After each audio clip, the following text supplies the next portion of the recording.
जगन्नाथ संस्कृति ओडिशार गौरव परंपरा और आध्यात्मिकतार प्रतीक अटे। श्री जगन्नाथ महाप्रभु को ओडिया जातिर अधिष्ठाता देवता बोली कहा जाए। पुरी रे अवस्थित श्री जगन्नाथ टेम्पल समग्र विश्व रे प्रसिद्ध एवं हिंदू धर्मर चारि धाम मध्यरु गोटे धाम भावे परिचित। यह संस्कृति केवल धार्मिक भावना सह जड़ित नुहे, बरं यह ओडिया लोकंक जीवन शैली, भाषा, साहित्य, कला और परंपरा सह गभीर भाव में जड़ित अटे। जगन्नाथ संस्कृतिर मूल भावना हेउची भक्ति, प्रेम, शांति और समानता। महाप्रभु जगन्नाथଙ୍କ निकटरे समस्ते समान। एठारे जाति, धर्म, धनी, गरीब भेदभाव को कौन सी महत्व दि जाए ना। यही संस्कृति मनुष्य मानक मध्यरे भाईचारा और एकतार भावना सृष्टि करे। यही कारण जगन्नाथ संस्कृति को सार्वजनीन संस्कृति बोली कहा जाए।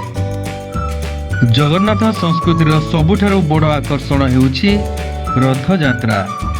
प्रतिवर्ष आषाढ़ मासरे यही महापर्व बहुत आडंबर सह पालन करा जाए। महाप्रभु जगन्नाथ, बलभद्र और सुभद्रा विशाल रथरे बसी श्री मंदिर गुंडीचा मंदिर को जाती। लक्ष लक्ष भक्त यह रथ को टाणिया भिड़ करती। लोक मानकर अटूट भक्ति और आस्था जगन्नाथ संस्कृतिर महत्व को प्रकाश करे। विश्वर विभिन्न देशरू मध्य लोक माने यह यात्रा देखा आसती।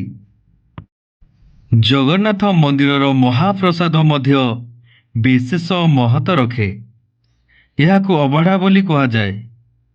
महाप्रसाद समस्त को समान भाव में बंटन करा जाए।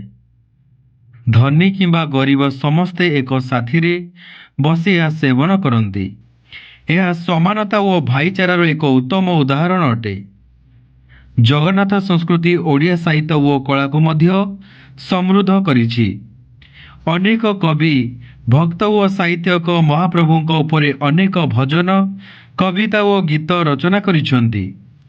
ओडिशार पट्टचित्र कला, पड़ोसी नृत्य और भजन संगीत रे मध्य जगन्नाथ संस्कृतिर प्रभाव देखा जाए। जगन्नाथ संस्कृति आमको सत्य, प्रेम, दया और मानवतार शिक्षा दे थाए। यह ओडिया जातिर एकता और गौरवर प्रतीक अटे। यही संस्कृति को बचाए रखिबा और आगामी पीढ़ी को यार महत्व बुझाइबा आम समस्तंकर कर्तव्य। जदि ए वीडियो आपण माननकु भल लागिले गोटे लाइक, सब्सक्राइब एवं मो चैनल सहित जोड़िया पाई आपण माने कमेंट करंतु एवं बेल आइकन को दबाई रखंतु।